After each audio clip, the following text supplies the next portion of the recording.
My sister found the love letters my husband wrote to our cousin. She exposed them at her own wedding, and everyone thought she did it for me. But I knew why she really did it, and that was my revenge. I always thought I was good at reading people until my sister's wedding day. That's when I realized I'd been reading all the wrong chapters in everyone's story, especially my own. My name is Destiny, and I'm what you'd call a professional peacekeeper, a conflict resolution specialist who somehow missed the atomic bomb ticking away in her own living room. The irony isn't lost on me. You're gonna wear that necklace to the rehearsal dinner? My sister Felicia's voice carried that familiar edge as she adjusted her designer dress in front of my bedroom mirror. Clay bought it for you last Christmas, didn't he? I touched the silver pendant at my throat, catching my reflection behind her. Yes, he did. Is there a problem? She turned, her perfectly made-up face sporting a smile that didn't quite reach her eyes. Oh, no problem. I just thought never mind. She waved her hand dismissively, but I caught the gleam in her eye, the one that always preceded chaos in our family. Felicia, whatever you're planning for tomorrow planning. She laughed, the sound brittle as winter ice. I'm planning to marry Marco. Remember? That's all there is to it. But I knew better. The way she kept checking her phone, the hushed conversations that stopped when I entered rooms, the meaningful glances between her and Clay, my husband of 8 years. I'd seen it all, filed it away like the countless mediation reports on my desk at work. Mom's worried about your speech, I said carefully, watching her reaction in the mirror. Mom's always worried about something.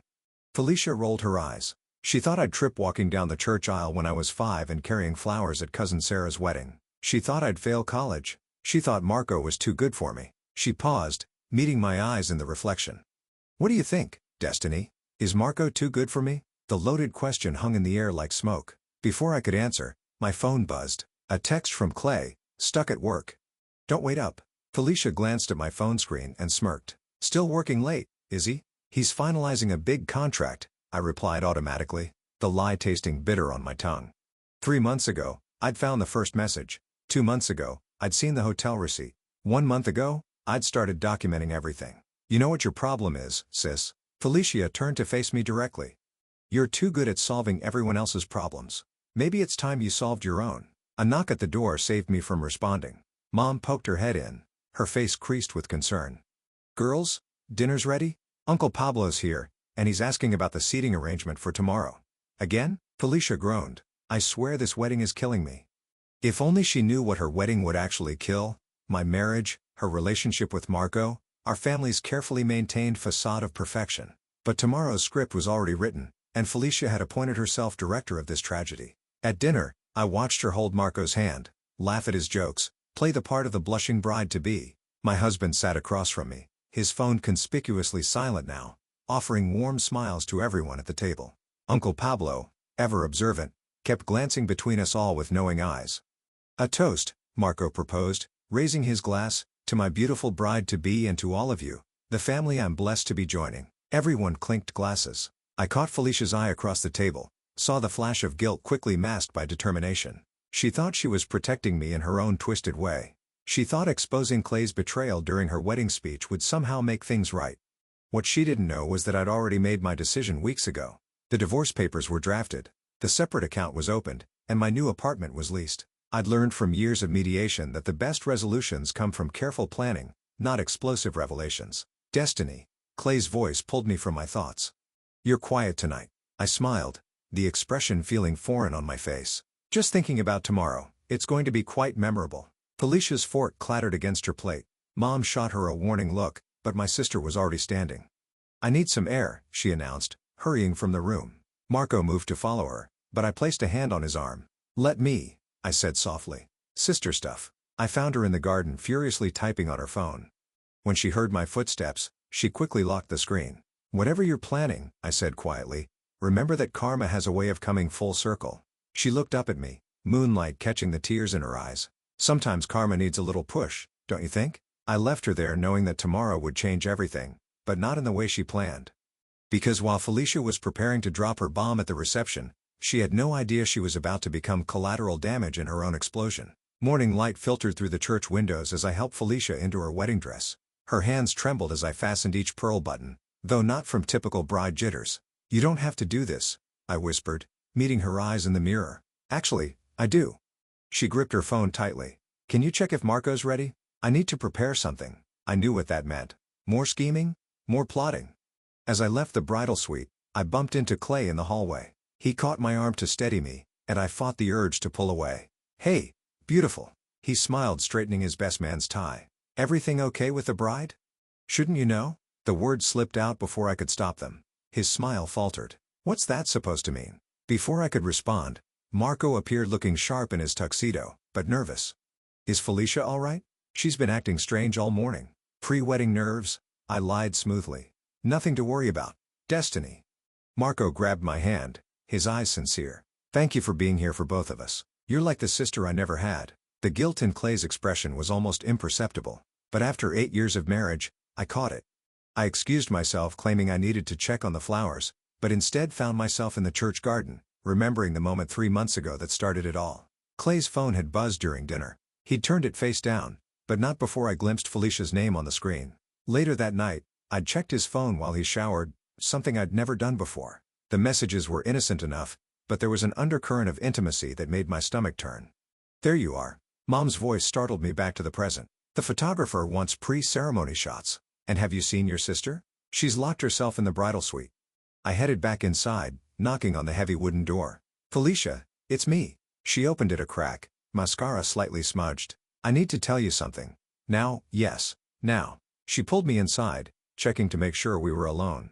"I need you to meet me in the church office right after the ceremony before the reception. There's something you need to see first." "Whatever it is, just tell me now." She shook her head, wiping at her eyes. "I can't, but promise me you'll come. Promise me you'll listen. Felicia, promise me." Her voice cracked with desperation. "Okay, I promise." I helped her fix her makeup, wondering if she knew I'd already seen everything. The texts, the photos, the hotel receipts. I've been gathering evidence while she'd been planning her grand reveal. The ceremony began right on schedule. I stood in my maid of honor dress watching Felicia walk down the aisle toward Marco. Clay stood beside him, the perfect best man, smiling at all the right moments. Uncle Pablo, sitting in the front row, caught my eye and gave me a knowing look. During the vows, I remembered my own wedding day. Clay had promised to love and cherish me forever. I'd believed him then. Now I wondered how many other promises he'd broken along the way. After the ceremony, I made my way to the church office as promised. Felicia was already there, still in her wedding dress, clutching a manila envelope. "Before you open this," she said, "I want you to know I'm doing this because I love you." "Are you?" I asked quietly. "Or is there another reason?" She flinched. "What do you mean?" "I've seen the way you look at Marco, the way you've always looked at him, even before he and I introduced you." "This isn't about Marco," she protested, but her face flushed. "Isn't it? You're in love with him, aren't you? But he fell for you instead of you falling for him. That must have hurt. You don't understand anything." She thrust the envelope at me. "Just look at these, then you'll understand why I have to do this." I took the envelope but didn't open it. "The reception starts in 20 minutes. Are you sure you want to go through with this?" "Clay doesn't deserve you," she whispered. "He never did." "And Marco deserves you?" She stepped back as if I'd slapped her. "What are you saying?" "I'm saying that karma works in mysterious ways, little sister." I placed the unopened envelope on the desk. "Let's get to the reception. You have a speech to give, don't you?" She stared at me, realization slowly dawning in her eyes. For the first time, she looked afraid, not of what she was about to do, but of what I might already know. As we walked to the reception hall, I could feel the weight of secrets pressing down on both of us.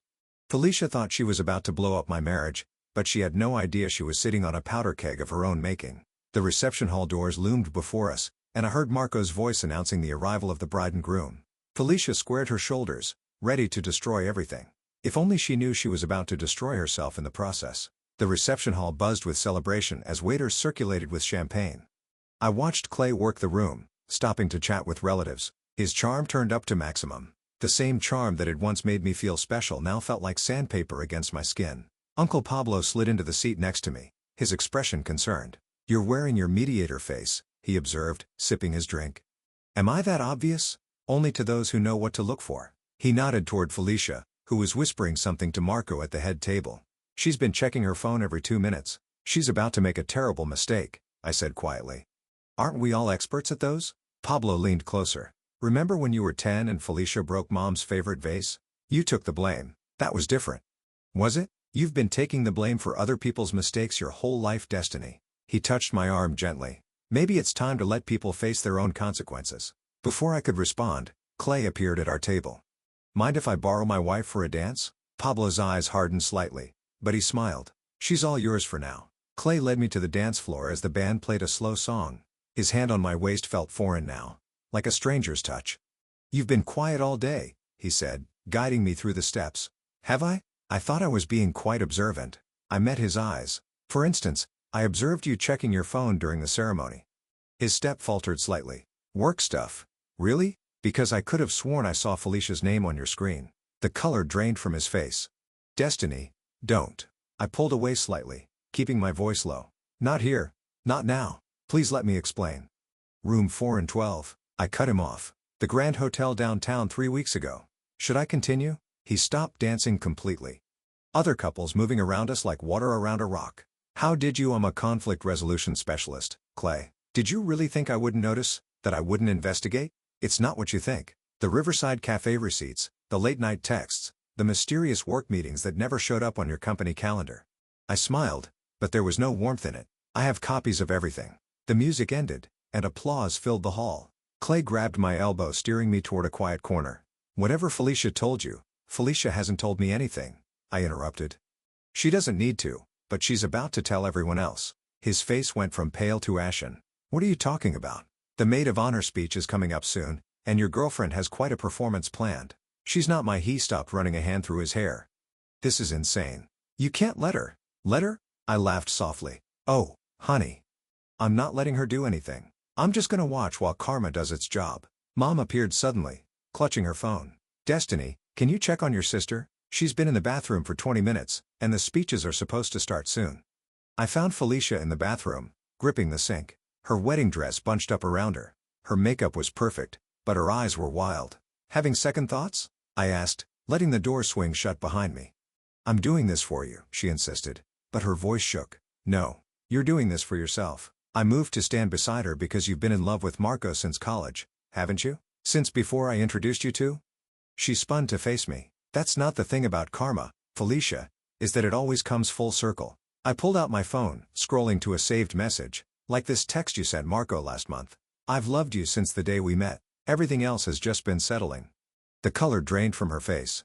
"How did you?" "Marco left his phone unlocked at Sunday dinner. I saw everything, including your deleted messages about how you only agreed to the wedding because you thought he'd eventually love you the way you loved him." "You don't understand," she whispered. "Actually, I do. You thought exposing Clay would somehow make you feel better about your own lies. But here's the thing about lies, little sister. They have a way of exposing themselves." A knock at the door made us both jump. "5 minutes to speeches," Mom called. Felicia gripped my arm. "Please, Destiny. Don't." "What? Tell the truth. Isn't that what you were planning to do?" I gently removed her hand. "It's time for both of us to stop protecting people who don't deserve it." I left her in the bathroom. A reflection fractured in the mirror like the pieces of truth she was about to scatter across the reception hall. As I walked back to the main room, I saw Clay watching me, his face a mask of barely contained panic. The DJ was announcing it was time for speeches. Marco beamed from the head table, completely unaware that his world was about to shatter from 2 different directions. "Sometimes karma needs a little push," Felicia had said last night. She had no idea how right she was. The microphone squealed with feedback as Felicia took the stage, her white dress gleaming under the reception hall lights. Her hands trembled as she unfolded a piece of paper, but her voice was steady when she spoke. "I'd like to thank everyone for being here today," she began, her eyes scanning the crowd, "especially my dear sister Destiny and her husband Clay, who introduced me to Marco." Clay shifted uncomfortably in his seat. I took a slow sip of champagne, watching him squirm. "You know, it's funny how life works out," Felicia continued. "How the people we trust the most can surprise us. How love can blind us to what's right in front of our faces." Marco beamed up at her, completely missing the edge in her voice. Uncle Pablo caught my eye from across the room, his expression grave. "I have something I need to share." Felicia's voice cracked slightly. "Something I've been holding on to for too long." "Oh God," Mom whispered beside me. "What is she doing?" Felicia reached into a hidden pocket in her dress and pulled out her phone. "I've been struggling with how to handle this, but I believe the truth needs to come out." Clay stood abruptly, his chair scraping against the floor. "I think we should toast the happy couple first." "Sit down, Clay," I said quietly, but firmly enough that heads turned. "Let her finish." He sank back into his chair, face ashen. "I have here," Felicia's voice strengthened, "evidence of a betrayal so deep it makes me sick." She unlocked her phone. Text messages, photos, hotel receipts. The room had gone completely silent. Marco's smile had frozen on his face. "My dear brother-in-law." She turned to Clay. Would you like to explain these messages yourself, or should I read them aloud? Clay jumped up again. This is inappropriate. What's inappropriate? Felicia cut him off, is sleeping with your best friend's fiancé. The gasp that went through the room was almost theatrical. Marco stood slowly, his face contorting in confusion. What are you talking about? He demanded. Felicia's hand shook as she held up her phone. June 15th from Clay. I can't stop thinking about last night. June 28th. We need to be more careful. Destiny's getting suspicious. I stood up, my chair sliding back. Actually, Felicia, why don't you share the messages from May 3rd? She froze, her eyes widening. What? The ones you sent to Marco? I pulled out my own phone. Should I read them instead? Destiny, don't. Marco, I read clearly. I've been in love with you since college. Every day I'm with you feels like a lie because you don't love me the way I love you. The room erupted in murmurs. Marco's face drained of color as he turned to Felicia. What is she talking about? That's not, Felicia stammered. This isn't about that. No, I continued, my voice carrying across the suddenly silent room. This is about you trying to destroy my marriage to deflect from your own guilt. About you marrying a man you know doesn't love you the way you love him. Is this true? Marco asked, his voice hollow. Tears streamed down Felicia's face. I thought if we got married, you'd eventually feel the same way. And Clay? He turned to his best friend. The messages? Clay raised his hands. Marco, I can explain. Explain what? I interrupted. The hotel meetings, the late-night texts, the lies you both told while betraying the people who trusted you most? Mom stood up swaying slightly. Destiny, please. No, Mom, no more keeping the peace. No more protecting people from their own choices. I turned to address the stunned crowd. My husband and my sister have been having an affair for months, and my sister married a man she's been obsessing over since before I introduced them, hoping he'd eventually love her back. The silence that followed was deafening. Felicia dropped the microphone, the thud echoing through the speakers. Marco stepped away from the head table, shaking his head in disbelief. All this time, he said quietly, everything was a lie? Not everything, Felicia pleaded. My feelings for you were real. Real? He laughed bitterly. You've been sleeping with my best friend, and you never loved me. She shot back. Not really. I was just convenient, wasn't I? A replacement for enough. Uncle Pablo's voice cut through the chaos. He stood up, commanding the room's attention. I think we've all heard enough. Clay tried to reach for my arm. Destiny, please let me explain. I stepped back, removing my wedding ring. I filed for divorce last week. The papers will be delivered to your office on Monday. The ring clattered as it hit his plate. Felicia stood frozen on the stage, her grand revenge plan lying in shambles around her designer heels. Marco was already walking toward the exit, his best man and new bride both watching him go with identical expressions of loss. Sometimes karma doesn't just need a push, I thought. Sometimes it needs an audience. The aftermath was exactly what you'd expect when a wedding reception turns into a reality show finale. Guests huddled in whispered clusters while the catering staff awkwardly continued serving dinner that no one would eat. I need some air, I announced to no one in particular, heading for the garden terrace. The cool evening air hit my face as I pushed through the French doors. To my surprise, Marco was already there, loosening his bow tie with shaking hands.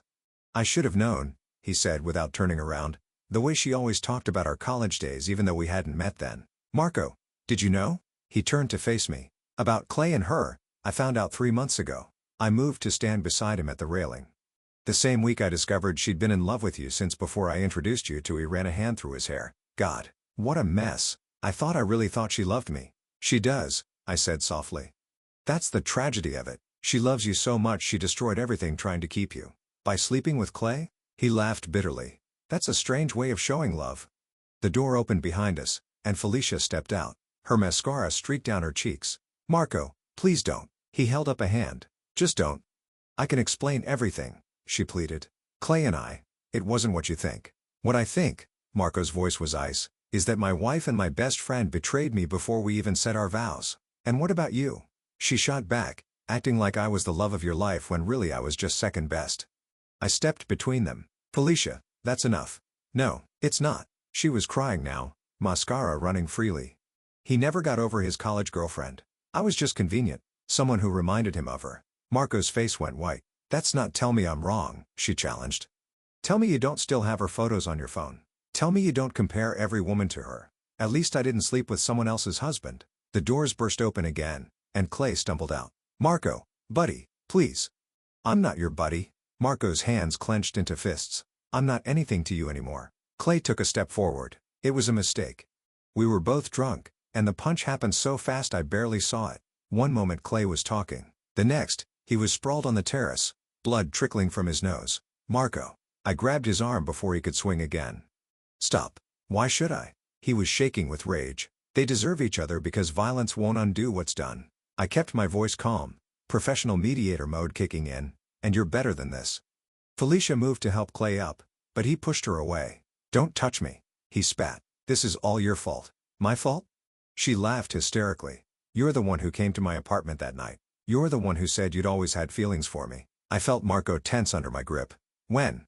He demanded. When did this start? The night after your engagement party, Clay admitted, holding his bleeding nose. She was upset, said she needed someone to talk to because I just agreed to marry a man who would never love me the way I loved him, Felicia finished. And you were there telling me everything I wanted to hear. So you decided to hurt everyone? I asked quietly. Was that the plan? She turned to me, her wedding dress now stained with Clay's blood. I wanted to hurt them like they hurt me. Like everyone always hurts me. And how's that working out for you? The garden fell silent except for the muffled music from inside. Mom appeared at the doors, took one look at the scene, and promptly closed them again. The marriage isn't legal yet, Marco said finally. We haven't signed the license. Felicia's face crumpled. Marco, please don't contact me again, either of you.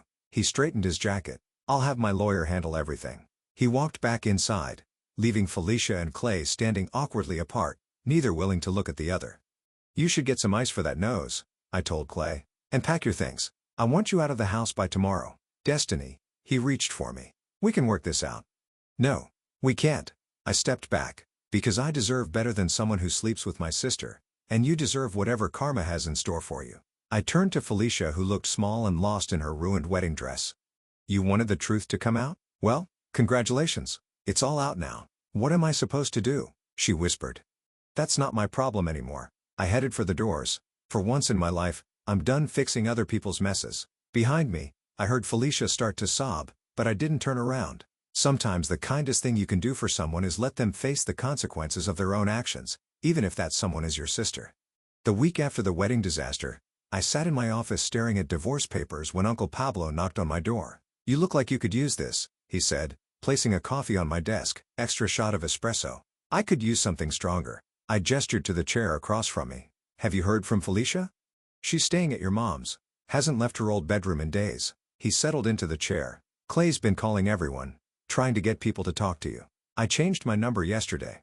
I took a sip of coffee and hired a security company to change the locks. Smart girl. He leaned forward. But that's not why I'm here. I have a proposition for you. I raised an eyebrow. I'm listening. I'm expanding my consulting firm, opening a new branch focused on family mediation and conflict resolution. He smiled. I need someone to run it, someone who knows how to handle difficult situations with grace. Uncle Pablo, before you say no, hear me out. You're the best in the business, Destiny. And now that you're free from playing peacekeeper in your own family, imagine what you could do professionally. A knock interrupted us. Mom stood in the doorway looking exhausted. I'm sorry to barge in, but Felicia's missing. I sighed. Define missing. She left a note saying she was going to fix everything. Mom's hands twisted together. She's not answering her phone, and her car is gone. Did you check the Grand Hotel? I asked, already knowing the answer. Why would she? Mom's eyes widened.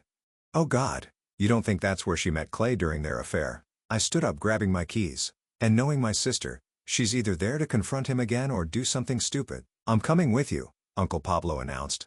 The drive to the hotel was tense. Mom kept trying to call Felicia while Pablo made calls to his contacts at the hotel. I focused on navigating traffic, trying not to think about what my sister might do in her desperate state. We found her car in the hotel parking lot, room 412. I told the front desk clerk, has anyone checked in there today? The clerk typed something into her computer. Yes. About an hour ago, Mr. Shelton is. I was already heading for the elevators, Pablo and Mom hurrying behind me. The scene we walked into on the 4th floor stopped us cold. Felicia stood in the hallway screaming at Clay through his hotel room door.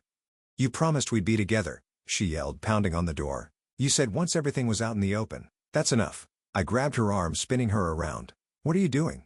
She jerked away, mascara streaking her face. He told me he loved me. He said once you found out, we could stop hiding. The door opened and Clay appeared looking disheveled. I never, Destiny?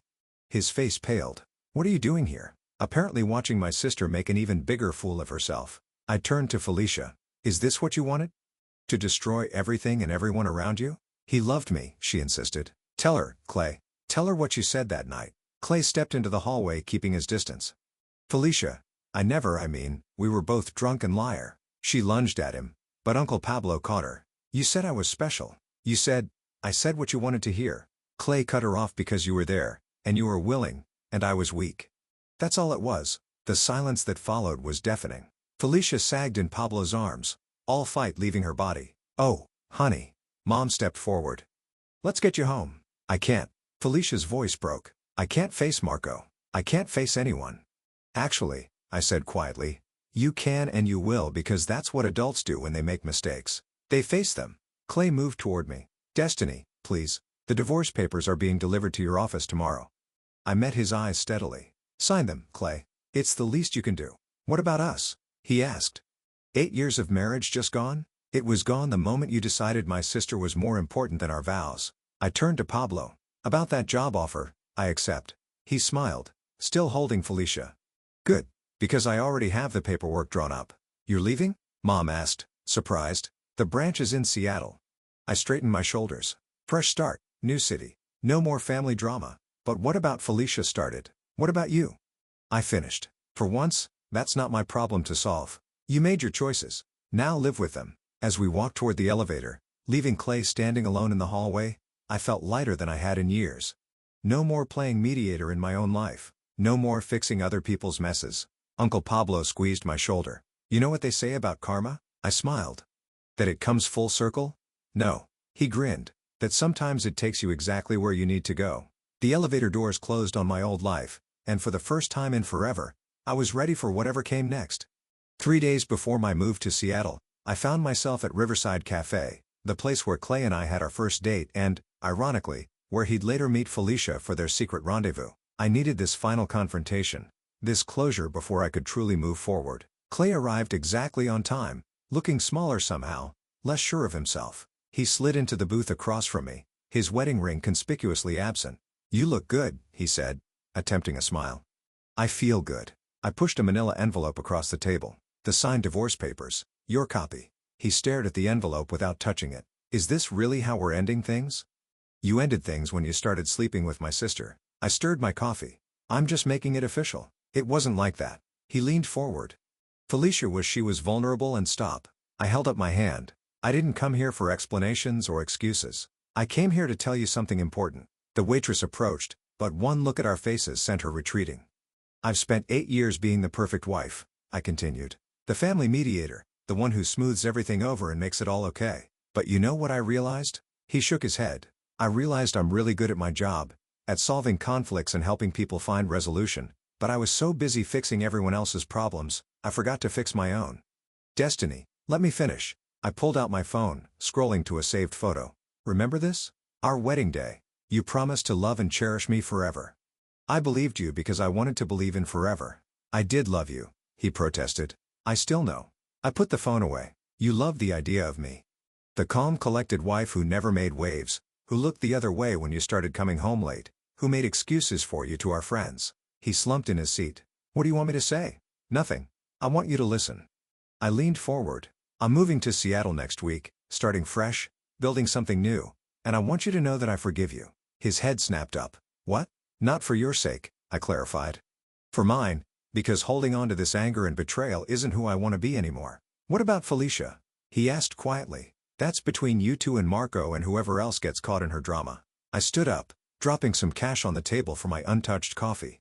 I'm done being the family fixer. He grabbed my wrist as I turned to leave. Wait, there's something you should know. I pulled free.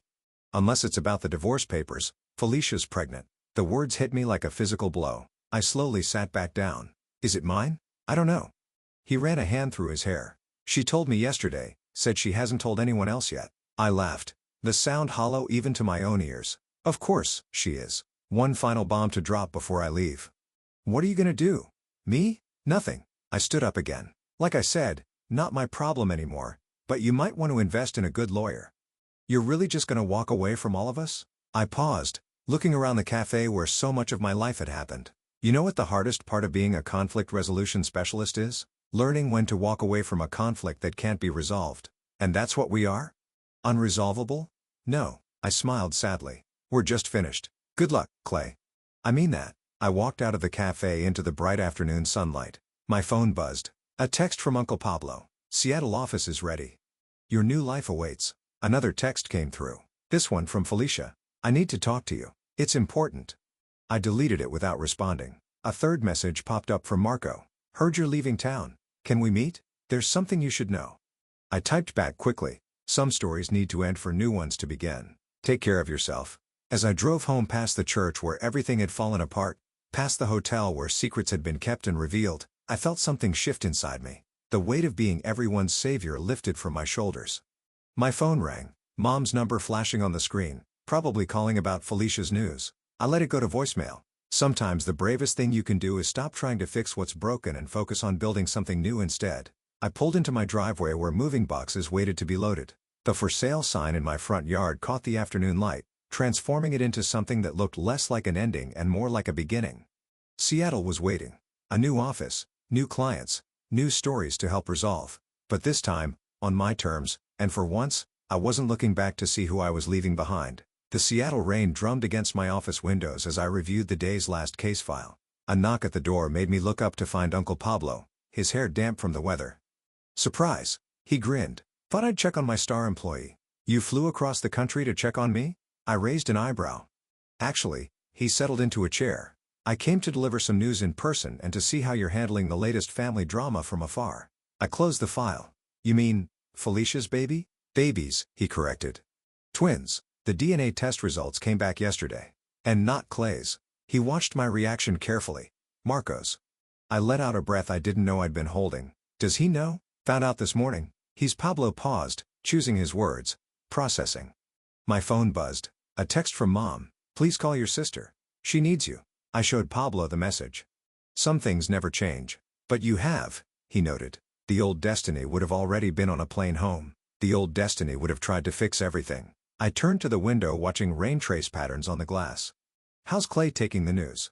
Relieved, I imagine. He's leaving town. Took a job in Chicago. A knock interrupted us. My assistant poked her head in. Sorry to interrupt, but there's someone here to see you. Says it's important. Marco stepped into my office looking both exhausted and determined. I'll give you two some privacy, Pablo said, standing. He squeezed my shoulder as he passed. Remember what I said about karma? After he left, Marco and I stared at each other in silence. You look good, he finally said. Seattle agrees with you.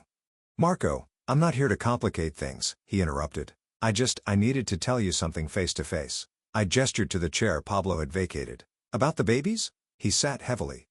You knew? Pablo just told me. I studied his face. What are you gonna do? That's why I'm here. He leaned forward. I'm keeping them, the babies. I'm gonna raise them myself. What about Felicia? He sighed. She's not well. After you left, she spiraled. She's checking into a treatment center tomorrow.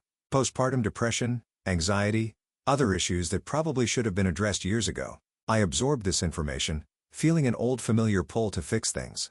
And you came here because you're the only person who ever told me the truth even when it hurt. He met my eyes. I need your advice, not as a mediator or a sister-in-law, but as someone who knows what it's like to choose yourself over family obligations. You're afraid, I realized. Afraid you'll mess this up like everything else. He nodded. Two babies' destiny. Two little lives depending on me to get it right. I stood up and walked to my credenza, pulling out 2 coffee mugs and a hidden bottle of whiskey. Want to know what I've learned since moving here? He accepted the offered drink. Tell me that sometimes the worst things that happen to us lead us exactly where we need to be. I sat on the edge of my desk. That karma isn't about punishment. It's about balance. And what's the balance here? I get 2 babies I never planned for. And Felicia gets what? Institutionalized? She gets help, I corrected. Finally, and you get a chance to be the father you always wanted to be. He took a long sip. Will you help not fix everything? Just be there as an aunt? On one condition, I held up a finger. No more drama. No more secrets. Just honest communication and boundaries. Deal. He smiled. The first real smile I'd seen from him since the wedding. You know, you're really good at this whole advice thing. I should be. It's what I do for a living. I raised my glass. To new beginnings? To karma, he countered, and to the sister who was strong enough to walk away and smart enough to show us all how to stand on our own. After Marco left, I stood at my window watching the rain. My phone buzzed again. Another text from Felicia. I'm getting help. Finally, I'm sorry for everything. For the first time in months, I typed back, "Good. Take care of yourself. The babies will need their mother healthy." The response came quickly. "Will you ever forgive me?" I thought about karma, about balance, about the way life has of sorting itself out if we just get out of its way. "Already have," I replied. "Now focus on forgiving yourself." The Seattle skyline glittered through the rain, and I smiled thinking about how sometimes you have to leave everything behind to find exactly where you belong. Not running away, but running towards something better. Not fixing others, but fixing yourself. Not ending a story, but starting a new chapter. And this time, I was writing it on my own terms.